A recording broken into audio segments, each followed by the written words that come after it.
다 같이 읽겠습니다. 하나님 아버지께서는 오직 아들들이 드리는 예배만 받으십니다. 아멘. 자, 로마서 12장 1절 본문 말씀입니다. 다 같이 합독하겠습니다. 그러므로 형제들아, 내가 하나님의 모든 자비하심으로 너희를 권하노니 너희 몸을 하나님이 기뻐하시는 거룩한 산 제사로 드리라. 이는 너희의 드릴 영적 예배니라. 아멘. 어떤 것이 하나님께 드려지는 예배인 것인가를 오늘 본문의 말씀을 해주고 있습니다. 뭘 드리는 것이냐? 우리의 몸을 드리라고 말씀을 합니다. 자, 몸을 어떻게 드릴 것이냐? 뭐 예전에 과거에 성경에도 이제 그런 내용이 있습니다만은 그 인신제물이라고 해서 사람을 실제로 제물로 바치는 그런 사건이 성경에도 제가 알기로는 2번 기록이 되어 있습니다. 가장 먼저는 아브라함에게 네 아들 이삭을 바치라 그랬죠. 근데 이제 실제로 하나님이 그 아브라함의 마음을 확인하시고 시험코자 말씀하신 것이었기 때문에 이삭을 실제로 번제로 드리는 그런 일은 없었어요. 하나님께서 막으셨죠, 못하게. 그런데 그 사사시대에 입다라는 이 사사의 딸이 이 번제로 드려진 사건이 있었습니다. 근데 그것은 사실은 하나님이 바치라는 것이 아니에요. 그 입다라는 선지자가 입방정을 떨어가지고 지가 전쟁에 나가서 승리하고 돌아올 때에 가장 먼저 나를 마중으로 온 사람 하나님께 제사로 드리겠습니다 하고 지가 약속을 한 거거든요.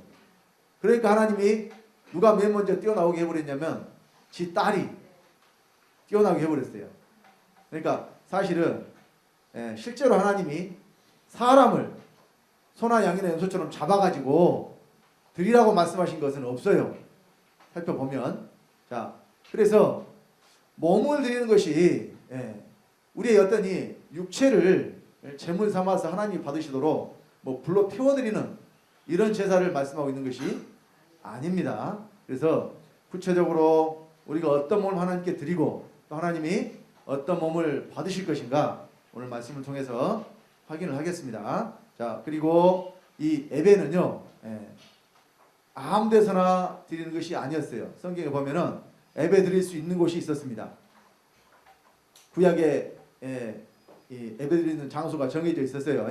자, 그런데 이제 이 예배 드리는 곳이 장소가 아니라 바뀌게 됩니다.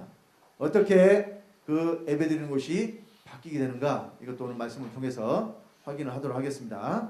자, 예배는 구약의 말씀에는 성전에서 드리는 것으로 되어 있어요. 자, 그런데 이제 누가 성전이 되느냐? 믿는 자들이 살아계신 하나님의 성전이 된다고 말씀을 합니다. 먼저 말씀을 통해서 예루살렘에 사람들이 예배를 드리러 갔다는 말씀이 성경에 기록이 되어 있습니다. 사도행전 8장 27절 다 같이 합독하겠습니다. 일어나 가서 보니 에디오피아 사람 곧 에디오피아 여왕 간닥의 모든 국고를 맡은 큰 권세가 있는 내시가 예배하러 예루살렘에 왔다가, 자, 이방인인 에디오피아 사람 여왕의 국고를 맡은 내시가 예배하러 어디까지 왔어요? 예루살렘에. 예배하러 왜 예루살렘까지 왔을까요? 자, 또 사도행전 24장 11절에 보면 사도 바울이 이제 그 로마의 총독 벨릭스 앞에서 자기를 변호하면서 하는 내용입니다. 사도행전 24장 11절 다 같이. 당신이 아실 수 있는 바와 같이 내가 예루살렘에 예배하러 올라간 지 열이틀밖에 못 되었고. 자, 사도 바울도 계속해서 전도 여행을 다녔잖아요. 여러 군데를 다니다가 지금 이제 예루살렘에 돌아와서 예배하러 올라간 지가 지금 며칠 지났다? 열이틀 12일 지났다고 지금 이야기를 하는 거예요. 그러니까 사도 바울도 지금 예배를 드리러 어디로 돌아온 거예요? 예루살렘에 돌아온 거예요. 왜냐하면 예배 드릴 곳이 어디에 있으니까? 예루살렘에 있으니까. 자, 요한복음 10장 20절에도 합독합니다. 명절에 예배하러 올라온 사람 중에 헬라인 몇이 있는데, 자, 여기 명절은 이스라엘의 유월절입니다. 자, 과거에는 뭐 초막절, 칠칠절 해서 막 여러 가지 절기들을 다 지켰는데요. 구약 시대에는 다 지켰는데 예수님 시대에 와가지고는 유대인들도 명절을 다 지키는 명절을 하나만 지켰어요. 6월절. 1년에 한 번 6월절을 모든 유대인들은 다 예루살렘에 올라와 가지고 하나님 앞에 제사를 드렸어야 했습니다. 그러니까 지금 우리가 설이나 추석 때 그냥 고향으로 다 돌아가는 것처럼 그때 모든 이스라엘 사람들은 전부 어디로 왔느냐? 예루살렘으로 왔었어요. 뭘 하러 왔느냐? 예배하러 왔어요. 예배하러. 그러니까 여기 헬라인들도 하나님을 섬기는 자들은 예배하러 지금 어디로 왔다는 이야기예요? 예루살렘으로 왔다는 이야기예요. 그러니까 왜 자꾸 예루살렘에 사람들이 모여드느냐? 거기에 성전이 있고 성전에서 드리는 예배를 하나님이 받으신다고 믿었기 때문에. 그러니까 예배 드릴 곳이 어디에 있다고 생각을 하고 예루살렘에 있다고 생각을 하고 사람들이 유대인들은 물론이거니와 이방 사람들까지도 예배하러 그리로 모여들었다는 이야기예요. 자, 그런데 이제 예수님이 이 사마리아 여자와 여러분 그 우물가의 여인 잘 아시죠? 요한복음 4장에 그 사마리아 여자를 만나서 대화하시는 내용을 통해서 이제 예배를 어디서 드려야 되고 어떻게 드려야 되는 것인가를 거기서 말씀을 하셨습니다. 요한복음 4장 20절로 24절 다 같이 합독하겠습니다. 우리 조상들은 이 산에서 예배하였는데 당신들의 말은 예배할 곳이 예루살렘에 있다 하더이다. 예수께서 가라사대 여자여 내 말을 믿으라. 이 산에서도 말고 예루살렘에서도 말고 너희가 아버지께 예배할 때가 이르리라. 너희는 알지 못하는 것을 예배하고 우리는 아는 것을 예배하노니 이는 구원이 유대인에게서 남이니라. 아버지께 참으로 예배하는 자들은 신령과 진정으로 예배할 때가 오나니 곧 이때라. 아버지께서는 이렇게 자기에게 예배하는 자들을 찾으시느니라. 하나님은 여기시니 예배하는 자가 신령과 진정으로 예배할지니라. 자, 이 사마리아 여자가 이 예수님께 물어봅니다. 자기가 이제 궁금한 것을 물어봐요. 왜 이제 이걸 물어보냐면 예수님과 대화를 해봤더니 이분은 보통 사람이 아니거든요. 그래서 진짜 궁금한 거 요거를 지금 물어보는 거예요. 그러니까 이 여자가 뭘 물어봤느냐? 우리 조상들은 이 산에서 예배했는데 당신들은 예배할 곳이 예루살렘에 있다고 합니다. 그러니까 우리가 드리는 그러니까 사마리아인들이 드리는 이 예배를 하나님이 받으시는 것입니까? 아니면 유대인들이 성전에서 드리는 예배만 하나님이 받으시는 것입니까? 어떤 예배를 하나님이 받으십니까? 이걸 물어본 거예요. 근데 예수님의 대답이 뭐라고 말씀하셔요? 이 산에서도 말고 예루살렘에서도 말고. 그러면 어디서 예배 드리는 이야기예요? 장소가 아니란 이야기예요. 이 산도 아니고 예루살렘도 아니고. 그럼 어디예요? 장소가 아니라니까요. 이곳 저곳 어디든지 장소에 드리는 것이 아니다. 그러면 자 너희가 아버지께 예배할 때가 이르리라 그랬잖아요. 하나님께 예배하는 것이 아니고 누구한테 예배해요? 여기서 아버지라고 말씀하신 것에 여러분 주목을 하셔야 돼요. 자, 구약에는 하나님 아버지의 아들이 있었습니까? 없었습니까? 없었죠. 최초로 하나님 아들 되신 분이 누구냐? 예수 그리스도예요. 그런데 자, 우리 아버지의 영원한 때에 전에 세우신 계획이 뭐냐? 예수 그리스도로 말미암아 자기의 아들들이 되게 하는 것이 우리 아버지의 계획이에요. 그래서 로마서 8장 19절에 피조물에 고대하는 바는 하나님의 아들들에 나타나는 것이니 하나님의 아들들이 나타나는 것이 피조물, 짐을 받은 모든 것들이 고대하는 바라고 말씀하고 있어요. 고대가 뭡니까? 목을 길게 빼고 기다리는 것, 간절히 기다리는 것. 그러니까 원래 본말은 사자성어로 학수고대라 그래요. 학수가 학의 머리를 뜻하는데 학목이 길죠. 여러분 옛날 이솝우화의 그 이야기 나오잖아요. 여우하고 이 학하고 서로 식사 초대를 했는데 학이 식사 초대를 했는데 그 꽃병처럼 생긴 주둥이가 긴 그런 병에 담아서 이 음식물을 내줬어요. 그러니까 여우가 먹어요, 못 먹어요? 못 먹죠. 그러니까 기분이 나빠서 돌아갔어요. 그래서 여우도 다시 학을 초대를 했어요. 그래가지고 납작한 접시에다가 음식을 또 대접을 하니까 하기 먹어요, 못 먹어요? 못 먹죠. 그러니까 갚아줬어요. 예.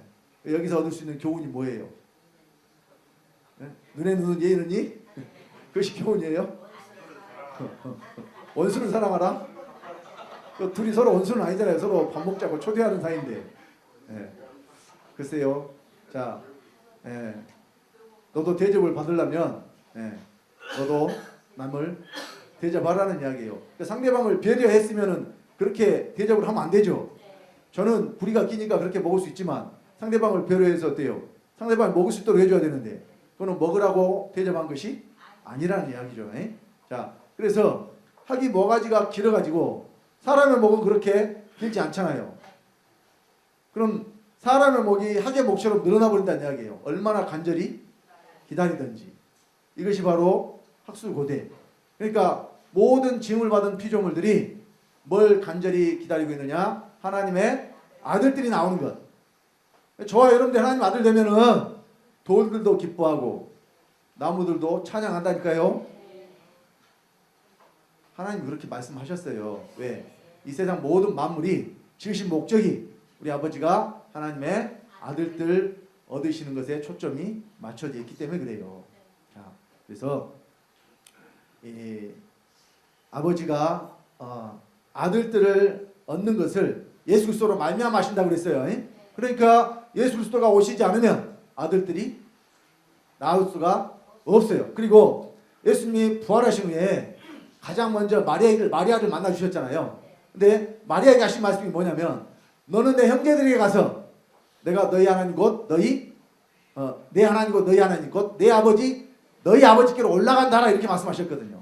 그러니까 예수님이 이 땅에 육체를 입고 우리와 똑같은 사람들이 오셨을 때에 오직 예수님은 하나님의 아들이었는데 예수님이 십자가에 달려 돌아가시고 부활하신 후에는 이제 누가 아들이 되느냐? 제자들이. 그때는 제자들이 아들이 되고 이제는 믿는 저와 여러분들이 하나님의 아들이 될 것을 말씀하신 거예요. 그래서 우리에게 기도를 가르쳐 주실 때도 어떻게 기도하라고 말씀하셨어요? 너희는 이렇게 기도하라. 하늘에 계신 우리 아버지여. 예수님이 아버지를 우리 아버지라고 그랬잖아요. 그 말씀은 예수님이 부르는 아버지가 곧 된다는 이야기예요. 저와 여러분들의 아버지가 된다는 이야기예요. 그러면 아들은 어떻게 아들이 됩니까? 아버지의 생명을 받아야 아들이 되죠. 자, 그래서 너희가 아버지께 예배할 때가 이르리라 이 말씀하신 것은 이제 하나님 아버지의 아들이 된 자들만 아버지께 예배드릴 수 있다는 것을 말씀하시는 거예요. 그래서 24절에 이렇게 말씀하시잖아요. 하나님은 영이시니 예배하는 자가 신령과 진정으로 예배할지니라. 예배는 어떻게 드리는 거예요? 신령과 진정. 그럼 여러분 진정은 거짓이 아닌 참된 것을 진정이라고 하고 신령은 사전에 보니까 이렇게 되어 있어요. 신기하고 영묘하다. 근데 사실 이것은 사전적인 의미로 맞지 않습니다. 여기 성경이 말하는 신령은 신의 영이니까 영은 생명이니까 신의 생명이에요. 여기 신령은 신기하고 영묘하다. 우리 국어사전의 뜻으로 해석을 하면 맞지 않다니까요. 그러면 예배를 드릴 때 신기하고 영묘하게 드려요. 어떻게 신기하고 영묘하게 드려요? 어떤 것이 신기한 거예요?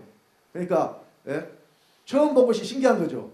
예배 드릴 때마다 막 그냥 처음 본 것을 막 하나님께 드리고 이렇게 해야 되나요? 그걸 말하는 게 아니고 신령. 신은 하나님이죠. 자, 영은 생명이에요. 그래서 하나님의 생명으로 예배를 드리라는 말씀입니다. 그러니까 누구만 예배를 드릴 수 있다는 이야기예요. 아버지의 생명을 받은 하나님의 아들들만 예배를 드릴 수 있다는 이야기입니다. 자, 그래서 이 옛 언약 아래서는 이 건물이 성전이었어요.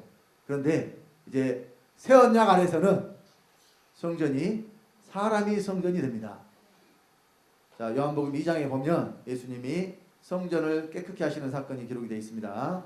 자, 요한복음 2장 13절로 17절 다 같이 합독합시다.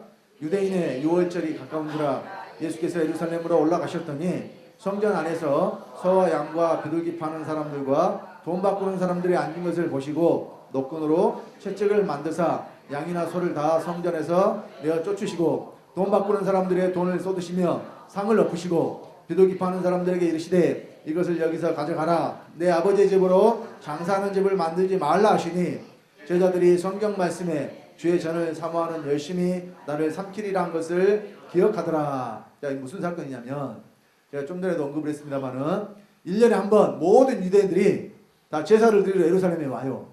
그러니까 제사를 드리려면 제물이 있어야 되잖아요. 제물은 소나 양이나 염소, 그러니까 자기의 이 재산의 정도에 따라서 소나 양이나 염소에 미치지 못한 사람들은 비둘기라도 이렇게 드려야 됩니다. 근데 자, 이 짐승들과 함께 먼 길을 여행을 해가지고 이제 예루살렘에 오잖아요. 그러면은 자, 여행이 지금처럼 뭐 KTX 타고 그냥 2시간 만에 그냥 왔다 갔다 하는 그런 시대가 아니잖아요. 예를 들어서 지금 여기 예루살렘이 수도니까 서울인데 여기 지금 광주에서 서울까지 그때 짐승을 끌고 걸어서 간다고 합시다. 며칠이나 걸리겠어요?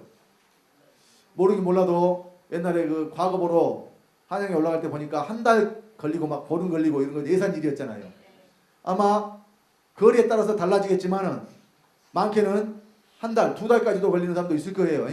이렇게 오랜 시간 동안 그 짐승을 처음에 이 제물로 드릴 짐승을 골라서 가져올 때는 하나님 앞에 드릴 때 흠이 없고 점이 없는 것으로 좋은 것으로 드려야 되니까 좋은 짐승을 골라가지고 출발했겠죠. 그런데 오래도록 이 길에서 여정이 길어지고 예루살렘에 도착하면은 어떻게 되겠어요? 그 소나 양이나 이런 짐승들이 몰골이 좋겠어요? 형편없어지겠어요? 그러니까 이제 이걸로는 하나님 앞에 제물을 드릴 수가 없으니까 이제 그걸 노리고 좋은 곳으로 바꿔줘요. 근데 그냥 바꿔줄까요? 차익을 받을까요? 이제 어차피 잘 먹이면 또 짐승들은 또 회복되겠지만은 당장 지금 드려야 되는데 당장 이 좋은 재물이 없으니까 그것을 어디에서 팔았느냐, 지금 성전 안에서 팔았다니까요. 근데 이 장사치들이 임의대로 성전에 들어가서 팔았을까요? 누구 허락을 받고 팔았을까요? 그렇죠. 성전 안에 성전을 관리하는 대제사장들, 이런 사람들이 그냥 그러면 필요한 것이니까 그냥 그 일을 하라고 그랬을까요? 받아먹고 했을까요? 여러분 백화점 안에 들어서 장사하려면은 그냥 들어가 장사해요? 돈 내야 돼요? 꼭 그와 같은 거예요. 지금 성전 안에서 너희들이 장사를 하려면 어떻게 해라? 돈을 내라. 이것이 그러니까 이 착취의 수단으로 또 이 치부의 수단으로 이렇게 변질이 되어버렸어요. 하나님 앞에 드리는 그 예배가. 그래서 예수님께서 이제 이 짐승들 다 내어 쫓아버리고 또 돈 바꾸는 사람들도 내어 쫓아버리고 아버지의 집으로 장사하는 집을 만들지 말라고 말씀하신 거예요. 그러니까 여기서 지금 성전을 깨끗게 하시면서 그 성전에 대해서 예수님이 뭐라고 말씀하셔요? 아버지의 집이라고 말씀하셔요. 그런데 여기까지만 보면 건물이, 예수님이 건물을 가지고 아버지의 집이라고 말씀하신 것처럼 그렇게 보일 수도 있어요. 근데 뒤에 연결된 말씀을 보면 이렇게 되어 있습니다. 우리 18절로 22절 다 같이 합독합시다.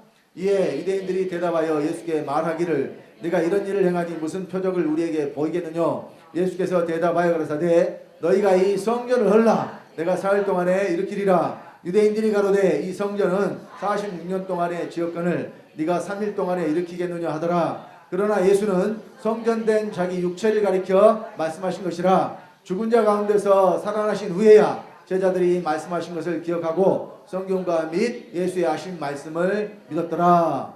자, 예수님이 이 성전을 헐라, 그러니까 네가 이런 일을 행하니 우리에게 무슨 표적을 보이겠느냐. 그러니까 예수님이 성전을 어떻게 하라고 그래요? 헐라 그러죠. 근데 유대인들은 성전을 무엇으로 알았어요? 지금 건물로 알았죠. 예수님이 그렇게 말씀하시니까 그들이 이 성전은 46년 동안의 접근을, 그러니까 돌로, 그때 예수님 당시에 헤롯 성전이 있었습니다. 예루살렘에. 돌로 그 성전을 짓는데 몇 년이 걸렸느냐? 46년이 걸렸어요. 46일이 아니고요. 우리 교회도 약 한 2달 정도. 그러니까 9월 달에 공사 시작을 해가지고 11월 달에 이 예배를 드렸으니까, 입당 예배를 드렸으니까 그 지금도 여러분 한 2달 걸리는데 그때 그 성전이 규모가 엄청 컸겠죠. 왜냐하면 유대인들이 다 모여들어도 수용할 수 있을 만큼 그렇게 컸을 테니까. 그래서 46년 동안 지은 건물을 어떻게 4월 동안에 일으키겠다고 하느냐. 그러니까 그들이 생각하는 성전은 건물이었는데 예수님이 말씀하신 성전은 뭐였어요? 성전된 자기 육체라고 말씀하시잖아요. 그럼 자 여기서 여러분들이 아주 중요한 거 있어요. 자 지금 예수님 말씀하신 성전이 지금 어디가 성전이라고 말씀하셔요? 예수님의 육체. 근데 자 여기서 무엇과 여러분 이제 이것이 연결이 되냐면 예수님의 부활. 자 22절에 죽은 자 가운데서 살아나신 후에 제자들이 말씀하신 걸 기억하고 성경과 예수의 말씀을 믿었다고 그랬잖아요. 그러면 이제 성전이 자 예수가 성전인데 오늘날 기독교인들이 더 자세히 예수의 육체가 성전이에요. 오늘날 기독교인들이 예수님이 육체가 부활해가지고 어디로 올라가셨다고 지금 믿고 있어요.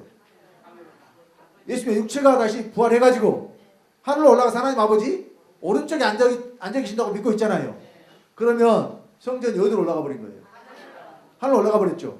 그럼 예배는 어디서 드려야 되지? 하늘로 올라가서 예배를 드려야 돼요? 여기 난감한 문제가 발생해요. 성전에서 예배를 드려야 된다니까 이거 옛 언약이나 새 언약이나 성전에서 예배를 드려야 돼요. 성전에서 드린 예배를 하나님 받으셔요. 근데 이제는 성전이 장소가 아니라 사람. 그러니까 예수님이 우리와 똑같은 사람이신데 예수님은 그러니까 여기 왜 육체라고 그랬느냐? 육체가 있을 때 사람이 성전 되니까 그래요.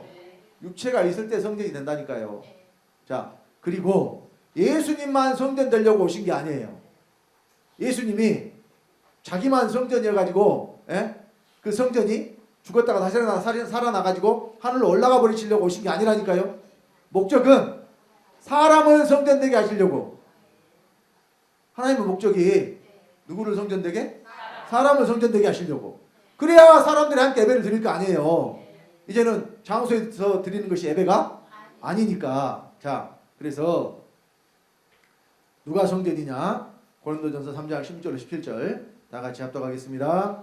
너희가 하나님의 성전인 것과 하나님의 성령이 너희 안에 거하시는 것을 알지 못하느냐? 누구든지 하나님의 성전을 더럽히면 하나님이 그 사람을 멸하시리라. 하나님의 성전은 거룩하니 너희도 그러하니라. 자, 너희가 하나님의 성전이라고 했을 때 믿는 자들을 가리키겠죠. 근데 믿는 자들이 어떻게 성전이 되느냐? 하나님의 성령이 너희 안에 거하시니까. 곧 다시 말하면 성령이 안에 있는 자들은 뭐가 된 거예요? 하나님의 성전이 된 거예요. 자, 그럼 여기서 사람이 성전이니까 성령이 들어오시는 걸까요? 아니면 성령이 들어오시니까 사람이 성전이 되는 걸까요? 어째 목소리가 사람이 들어오시니까 사람이 성전된다고 하는 그 소리가 들리네. 자, 다시 1번은 오늘 저 OX 문제 나와요. 이따 오후에. 이거 잘 맞추셔야 돼. 이따 OX 해가지고 가운데 줄 딱 쳐가지고 자 OX 시간 5초 줘가지고 딱 줄 쳐버리면 이제 그걸로 끝이에요. 우리 잘 선택을 해야 돼요. 1번은 사람이 성전이니까 성령이 사람 안에 들어오시나요? 아니면 2번은 성령이 사람 안에 들어오시니까 사람이 성전이 되는 건가요? 2번. 2번 맞아요? 네. 그래요. 2번이 맞습니다. 원래 사람은 성전이 아닌데 성령이 사람 속에 들어오시니까 사람이 성전 되는 거라니까요. 그러니까 하나님의 성령이 너희 안에 가신 것을 알지 못하느냐. 자, 지금 여기서 사도 바울이 복음을 전할 때는 이제 사람 속에 성령이 들어오실 수가 있었어요. 근데 예수님이 육체를 입고 계시는 동안은 성령이 사람 속에 들어오실 수가 없었어요. 그러니까 예수님이 십자가에 달려 돌아가셔야 되는 것이고, 사실은 사람 속에 들어오시겠다고 하는 성령이 바로 누구냐면 예수님이 아버지께로 갔다가 다시 믿는 자들 속으로 오시는 거예요. 자, 성령에 대해서는 그동안 또 많이 말씀을 드렸습니다만은, 자, 한 군데만 보고 설명을 좀 드릴게요. 우리 요한복음 14장 16절로 20절까지.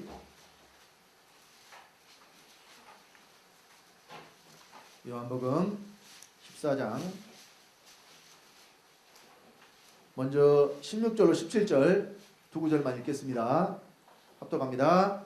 내가 아버지께 구하겠으니 그가 또 다른 보혜사를 너희에게 주사 영원토록 너희와 함께 있게 하시리니 저는 진리의 영이라 세상은 못하나니 이는 저를 보지도 못하고 알지도 못함이라. 그러나 너희는 저를 아나니 저는 너희와 함께 거하시며 또 너희 속에 계시겠습니다. 자, 또 다른 보혜사 성령이 오시면 믿는 자 속에 계시겠고 또 영원토록 함께 계신다고 그러죠. 근데 또 다른 보혜사라고 했어요. 자, 그래서 이 또 다른 보혜사라는 함정에 빠져가지고 예수님이 아닌 다른 분이 온다, 이렇게 오늘날 기독교인들이 하나님을 세 분 만들어 버렸어요. 근데요, 이어서 보면 누가 오신다고 했느냐? 예수님이 오신다고 했다니까요. 자, 18절부터 봅니다. 다 같이. 내가 너희를 고와 같이 버리지 아니하고 너희에게로 오리라. 조금 있으면 세상은 다시 나를 보지 못할 터이로되 너희는 나를 보리니 이는 내가 살았고 너희도 살겠습니다. 그날에는 내가 아버지 안에 너희가 내 안에 내가 너희 안에 있는 것을 너희가 알리라. 자, 18절에 바로 이어서 누가 오신다 그래요? 내가 너희를 고와 같이 버리지 아니하고 너희에게로 오리라. 근데 얼마 있다가 오신대요? 조금 있다가, 2000년 있다가 오신다 그래요? 지금 2000년이 넘었는데 오셨어요, 안 오셨어요? 뭐 안 오셨어요? 진짜 오셨지. 그렇죠. 우리에게는 오셨는데 지금 예수를 기다리는 사람들은 아직도 예수가 안 왔다니까요. 그러면 도대체 조금이 얼마나 긴 거예요? 아니, 예수님이 조금이라 그랬잖아요. 그 도대체 조금이 얼마큼이 조금이에요? 얼마큼이 조금이에요? 모르긴 몰라도요, 2000년은 아니에요. 그러니까 예수님이 십자가에 달려 돌아가신 그 즉시로 가장 먼저 누구에게 들어갔어요? 그렇죠. 성경에 최초로 하나님의 아들로 구원받은 사람이 예수님과 함께 십자가에 못 박힌 강도예요. 그러니까 그 같은 날 십자가에 못 박히셔가지고 그날 바로 강도 속에 들어가셨으니까 이 정도가 조금이에요. 그리고 그 뒤로는 믿는 자들 속으로 계속해서 들어오고 계시고 지금도 오고 계시고 앞으로도 오실 거예요. 공중에 구름 타고 사람 밖으로 오시는 그리스도는 이제는 없다니까요. 믿는 자 안으로 또 다른 보혜사로. 왜 예수님이 그럼 또 다른 보혜사라고 했느냐? 지금 현재 육체를 입고 계신 예수님은 사람 속에 들어오실 수도 없고 영원토록 사람과 함께 하실 수도 없기 때문에, 그래서 영원히 우리 속에 거하시려고 십자가에 달려 돌아가신 거라니까요. 그러니까 예수님이 십자가에 달려 돌아가신 목적, 이유가 뭐냐? 우리 데살로니가전서 5장 9절로 10절 말씀을 봅니다.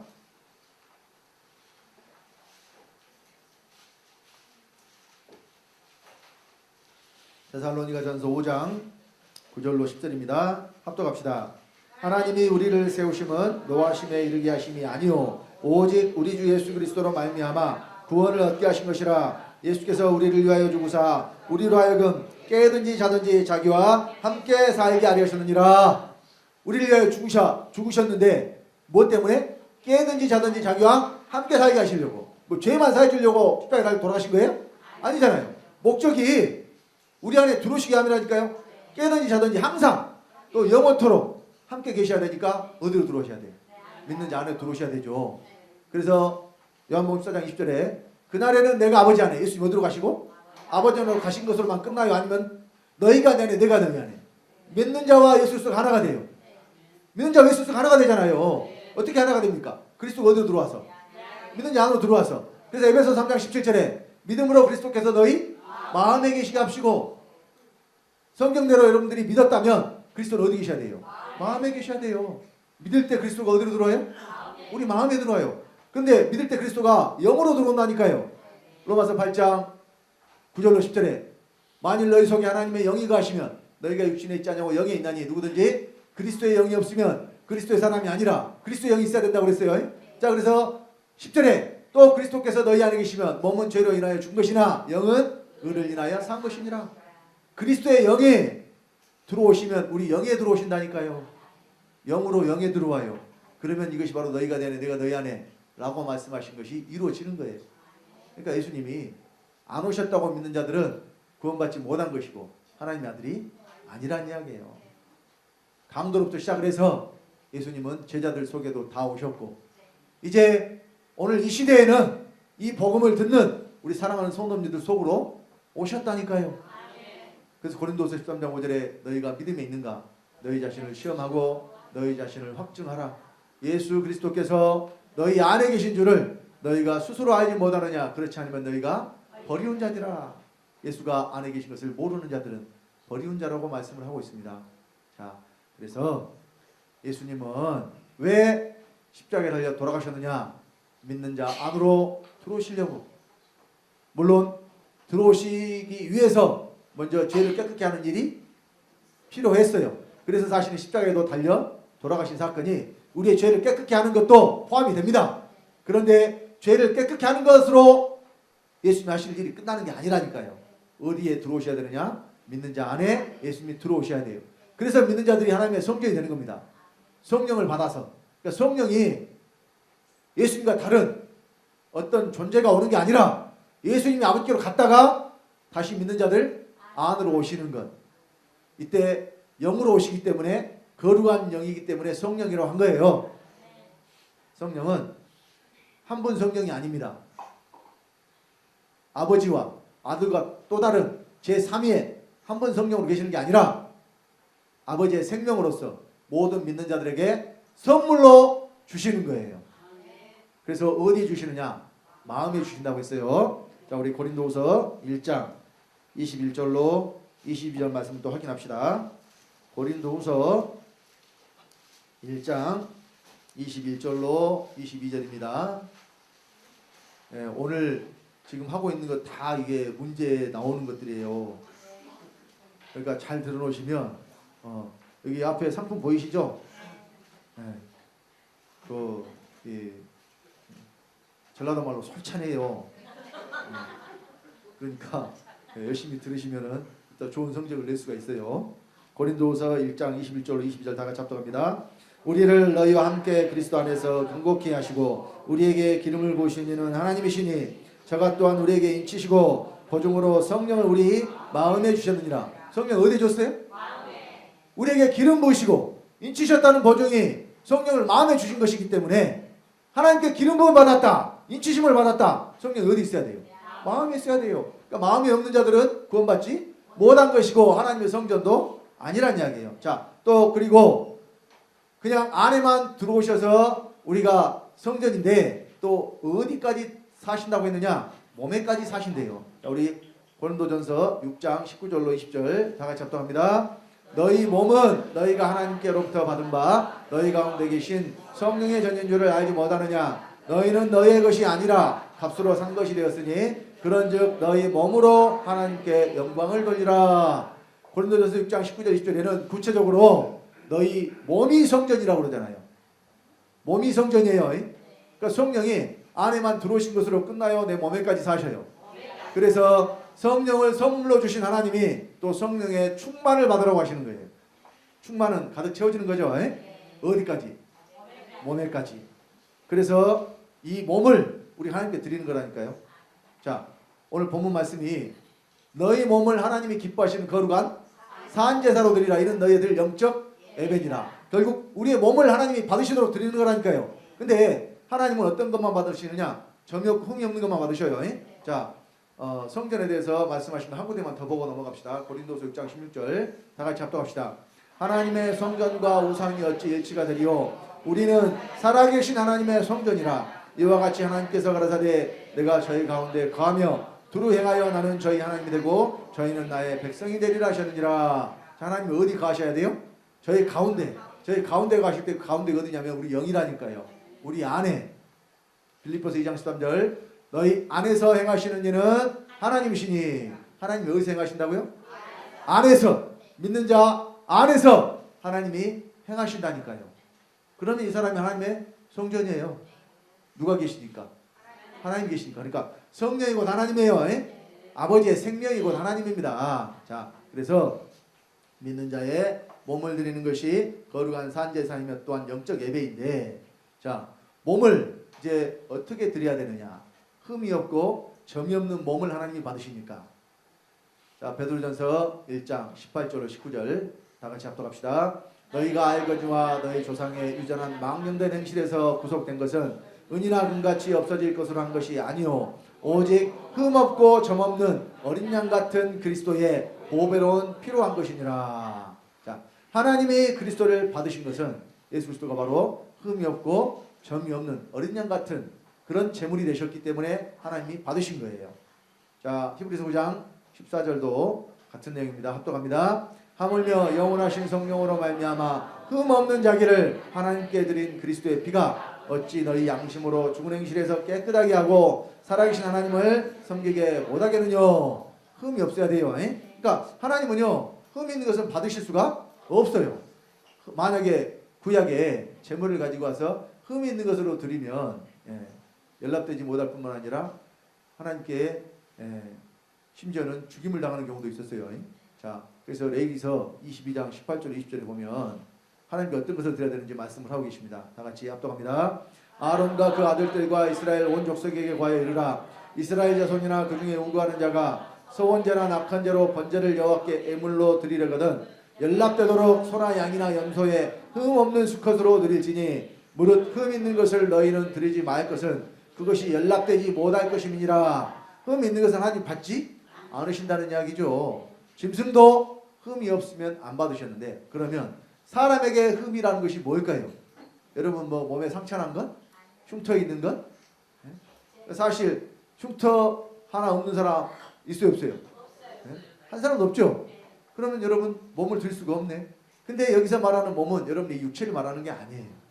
자, 그래서 하나님께서 받으시는 몸은 어떤 몸이냐? 오직 그리스도의 몸만 하나님이 받으시는 거예요. 그러니까 믿는 자들의 몸이 누구의 몸이 되는 거예요? 그리스도의 몸이 되는 거예요. 자, 고린도전서 12장 27절 합독합니다. 너희는 그리스도의 몸이요 지체의 각 부분이라.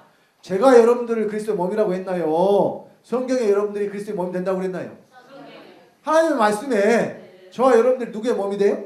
그리스도의 몸이 돼. 어떻게 우리가 그리스도의 몸이 되느냐? 그리스도가 내 안에 들어와 사시고 내 몸에까지 사시니까 그리스도의 몸이 된다니까요. 정확하게 말하면 그리스도가 내 영에 들어와서 내 몸에 그리스도가 사시면 이 몸이 그리스도의 몸이 돼요. 그런데 자, 죄가 있는 몸에서는 그리스도가 사실 수가 없어요. 그러니까 어떻게 하라는 이야기예요? 죄를 없이 하라는 이야기예요. 그래서 로마서 8장 11절에 보면 그리스도를 죽은 자 가운데서 살리신 이의 영이 너희 안에 거하시면 그의 영으로 말미암아 너희의 죽을 몸도 살리시리라 그랬는데 그때 때문에 죽어있다 그래요. 죄 때문에 죽어있다 그러잖아요. 그러니까 죄로 죽어있는 몸을 살리시기 위해서 그리스도가 우리 안에 들어오신 거예요. 그러면 죄로 죽어있는 몸을 어떻게 살리느냐? 죄가 없으면 산다니까요. 죄가 없으면. 그러니까 죄는 죽을 것이고 죽을 것은 생명에게 삼킴받는다 그랬어요. 근데 이 일을 누가 하시느냐? 성령이 하신다니까요. 자, 우리 고린도후서 5장 4절 5절 봅니다. 고린도후서 5장 4절 5절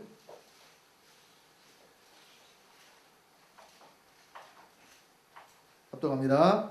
이 장막에 있는 우리가 짐진 것 같이 탄식하는 것은 벗고자 함이 아니오 오직 덧입고자 함이니 죽을 것이 생명에게 삼킴받게 하려 함이라. 곧 이것을 우리에게 이루게 하시고 보증으로 성령을 우리에게 주신 이는 하나님이시니라. 성령을 보증으로 주셨어요. 이 일을 이루게 하시려고. 근데 어떤 일이 이루어지느냐? 죽을 것이 생명에게 삼킴받는 일. 생명은 성령이고 죽을 것은 죄입니다. 그러니까 성령이 뭐를 삼켜버려요? 죄를 삼켜버려요. 그러면 죄는 없어지고 성령만 남죠. 죄는 생명으로만 처리할 수가 있어요. 죄는 그래서 저절로 없어지는 것이 아니라 여러분들이 몸의 행실, 곧 죽은 몸의 행실이 나오면 어떻게 하느냐? 나를 죽음에 넘겨줘야 돼요. 그래서 로마서 8장 12절 이하에 그러므로 형제들아 우리가 빚진 자로 돼 육신에게 져서 육신대로 살 것이 아니니라.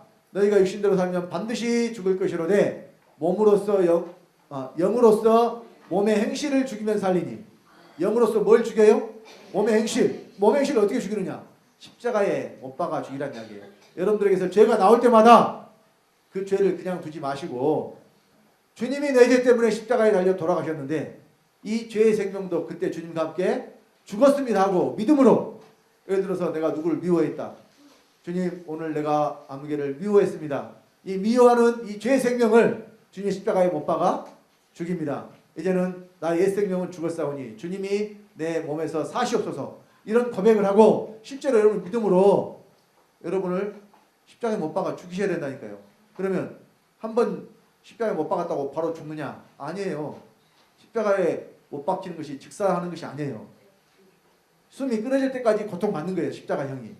그러니까 예수님과 함께 십자가에 못 박힌 강도들도 해가 질 때까지도 그들이 죽었어요? 안 죽었어요? 안 죽었잖아요. 안 죽으니까 어떻게 했어요? 뼈를 꺾어가지고 죽였죠. 그래서 여러분의 옛 생명이 완전히 뼈가 꺾어져서 죽어버릴 때까지 날마다 십자가를 지고 주님을 쫓아가야 된다는 이야기예요. 고린도후서 4장 10절로 11절 또 한번 봅시다. 바로 옆에 있죠. 고린도후서 4장 10절로 11절. 자, 합독합니다. 우리가 항상 예수 죽인 것을 몸에 짊어지면 예수의 생명도 우리 몸에 나타나게 함이라. 우리 산자가 항상 예수를 위하여 죽음에 넘기우면 예수의 생명이 또한 우리 죽을 육체에 나타나게 함이니라. 예수를 위하여 십자가에 넘기우고 예수를 죽인 것을 몸에 짊어지고 이것이 바로 내가 십자가를 지는 거라니까요. 그러면 예수의 생명이 어디 나타나요?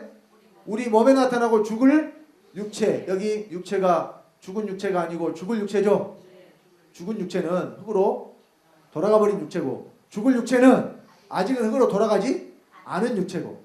그러니까 여기 계신 분들은 죽을 육체예요. 육체가 영원히 사는 경우는 없어요. 언젠가는 흙으로 돌아갑니다. 근데 그 전에 예수의 생명이 여러분의 몸에 죽을 육체에 나타나라는 이야기예요. 이 말은 몸 따로 있고 육체 따로 있다는 것이 아니라 육체 안에 몸이 있는데 육체가 흙으로 돌아가기 전에 예수의 생명이 나타나야 된다는 이야기예요. 이것이 우리가 그리스도의 몸이 되는 거예요. 이 몸을 우리가 하나님이 기뻐 받으시게 드리는 겁니다. 죄가 있는 몸은 하나님이 받으시지 않습니다. 연락하지 않으셔요. 그러니까 오히려 하나님 앞에 잘못된 것을 드리면 어떻게 되느냐? 저주를 받는다니까요. 자, 그래서 믿는 자들에 대해서 믿는 자들이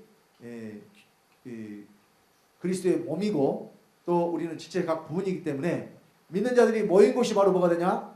교회가 돼요. 사람들이 건물 지어놓고 거기 모여서 예배 드린다고 거기가 교회가 아니라니까요. 성경이 말씀하는 교회는 그리스도의 몸이 된 사람들이 모인 곳이 교회예요. 그러면 누가 그리스도의 몸이 된 사람들이에요? 그리스도가 어디 계신? 그리스도가 안에 들어와서 그리스도가 몸에까지 사시는 이 사람들이 그리스도의 몸이 된 사람들이에요. 근데 예수 그리스도가 하늘에 올라가서 하나님 아버지 오른쪽에 앉아 계신다고 믿는 사람들은 그리스도의 몸이 될 수 있을까요? 절대로 그리스도의 몸이 될 수가 없어요. 그러니까 여러분, 사람 많이 모인다고 그곳에 진리가 있는 것이 아니라니까요. 하나님의 말씀대로 전하는 것이 그것이 곧 진리인 줄 믿으시기 바랍니다. 성경에 있는데 잘못 전하고 있잖아요.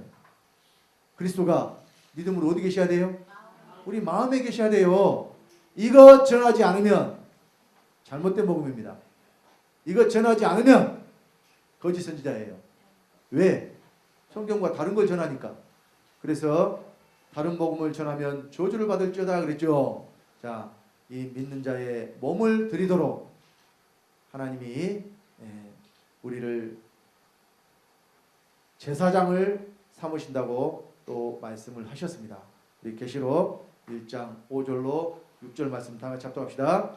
또 충성된 증인으로 죽은 자들 가운데서 먼저 나시고 땅의 임금들의 머리가 되신 예수 그리스도로 말미암아 은혜와 평강이 너에게 있기를 원하노라. 우리를 사랑하사 그의 피로 우리 죄에서 우리를 해방하시고 그 아버지 하나님을 위하여 우리를 나라와 제사장으로 삼으신 그에게 영광과 능력이 세세토록 있기를 원하노라. 아멘. 자, 여기 제사장이 지금 없어졌어요? 여전히 있어요?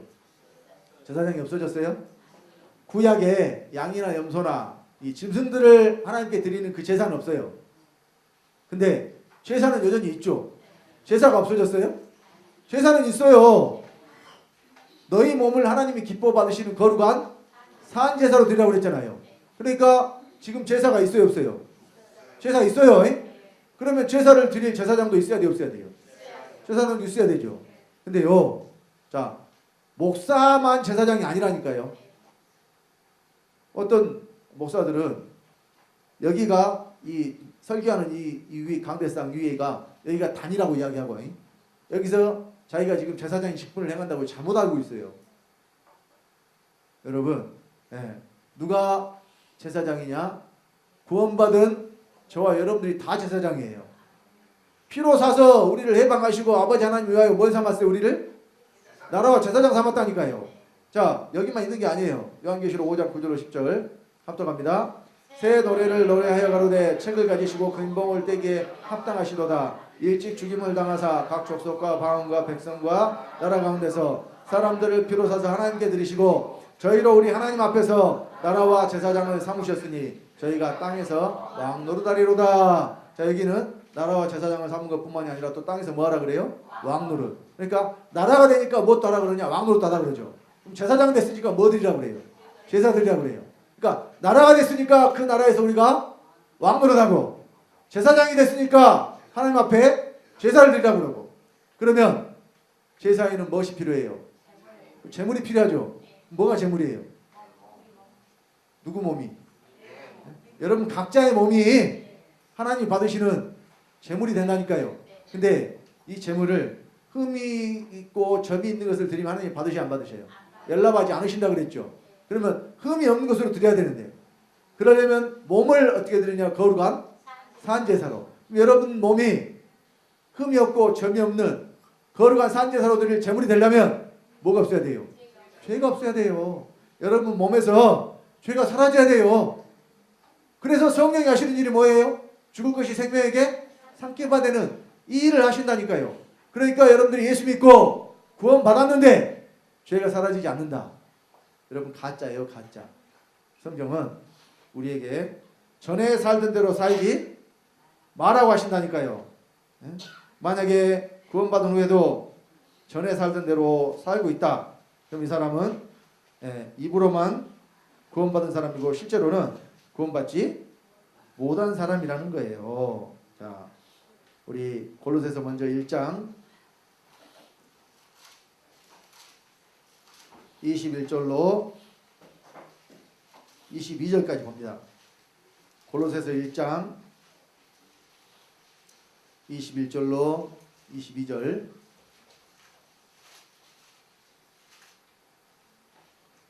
합독하겠습니다.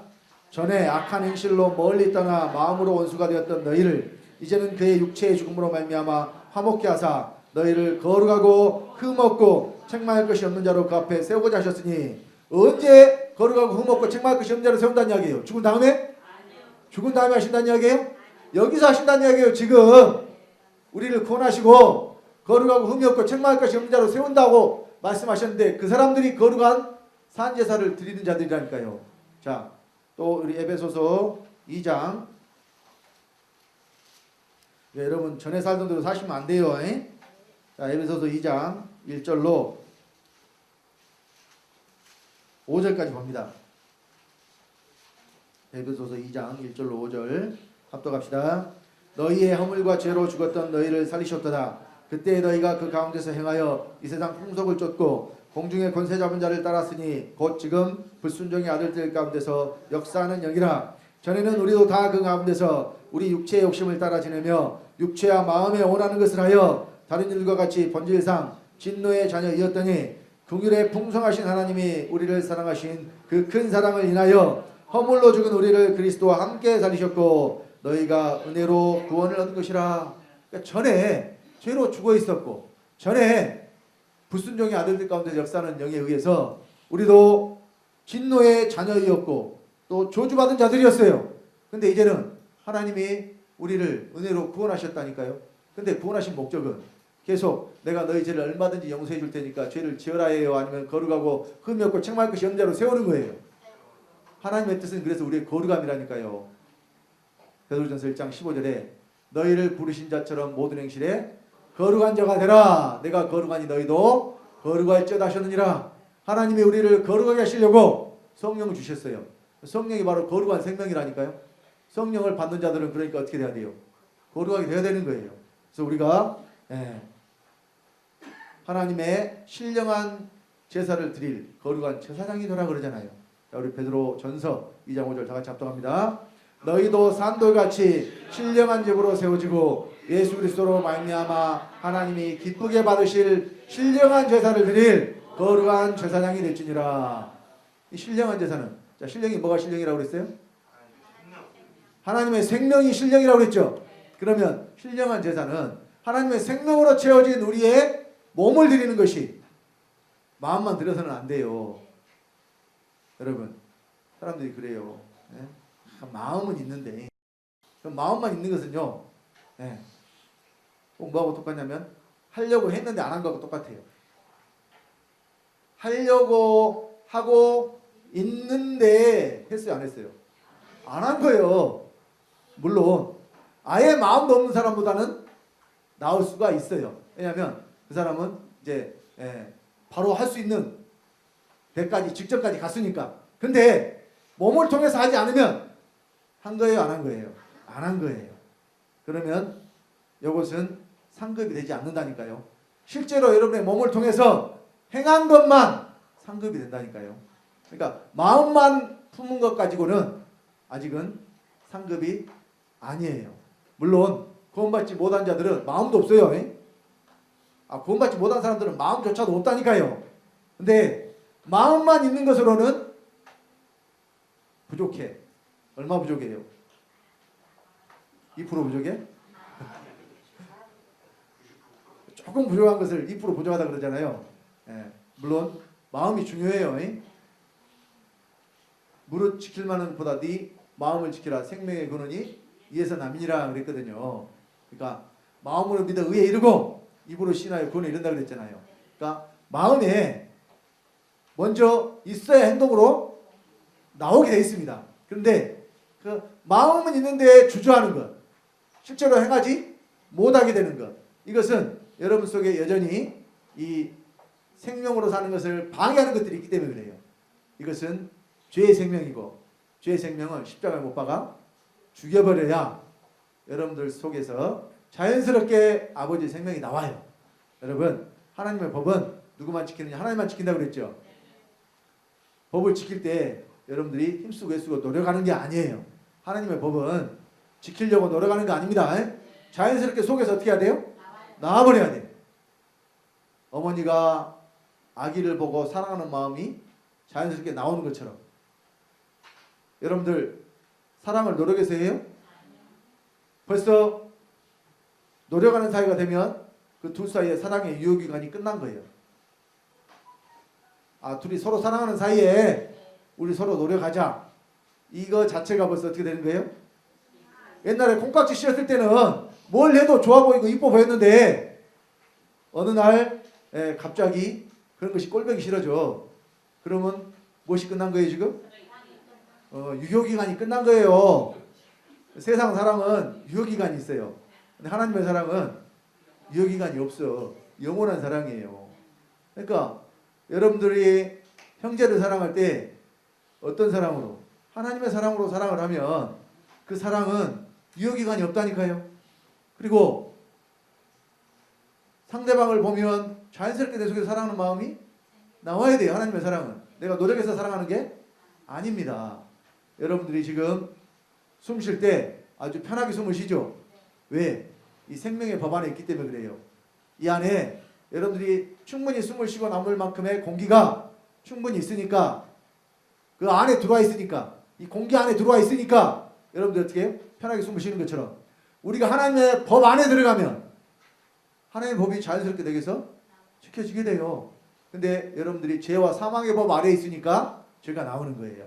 자, 그래서 로마서 8장 1절로 2절에 찾겠습니다. 마지막으로 이 말씀 읽고 마치겠습니다.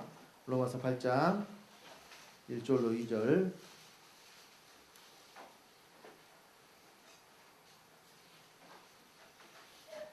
로마서 8장 1절 2절 합독합니다.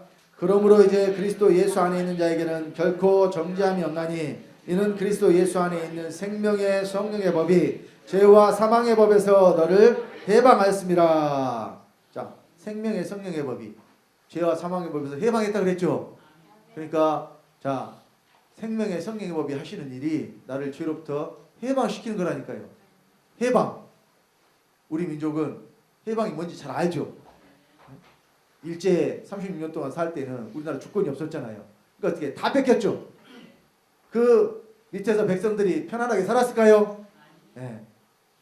자유가 없었죠. 네. 마찬가지예요. 죄와 사망의 법 아래 사는 자들은 자유가 없다니까요. 죄에게 종노로 돼요. 근데 진리가 너희를 자유케 하리니 라고 말씀하셨죠. 진리가 예수 그리스도고 또 성령으로 생명으로 내 안에 들어오신 그리스도예요. 어디서 우리를 자유케 하느냐? 죄에서 우리를 자유케 하시는 거예요. 사랑하는 성도님들은 이제 구원받은 하나님 아버지의 아들로서 또 하나님께 거룩한 신령한 산제사를 드릴 하나님의 제사장으로서 여기서 이 땅에서 제사장의 직분을 잘 수행하시기를 예수 이름으로 간절히 축원드립니다. 그래서 우리 아버지가 약속하신 삼층천에 다 들어가시고 상급을 다 받아 누리는 우리 성도님들 되시기를 예수 이름으로 간절히 축원드립니다. 기도하겠습니다. 아버지 하나님 주님의 은혜를 감사드립니다. 이 시간 하나님 아버지께 오직 아들들이 예배를 드릴 수 있고 그 예배만 우리 아버지가 받으시는 것이라고 말씀 전했습니다. 그리고 우리의 몸을 드리는 것이 영적 예배요. 이것이 거룩한 산제사인 것을 말씀 전했습니다. 우리 사랑하는 성도님들 이 말씀이 실제가 되게 하심으로 이 땅에서 우리 아버지 앞에 온전히 드려지는 또 연락되는 제사를 드리는 아버지의 거룩한 제사장들이 다 될 수 있도록 복 주시고 함께하여 주시옵소서. 말씀 가운데 함께하신 주님께 감사를 드리며 주 예수님으로 말미암아 주 예수님의 생명을 받고 주 예수가 된 하나님의 아들 주성대 목사가 축복하며 기도드렸습니다.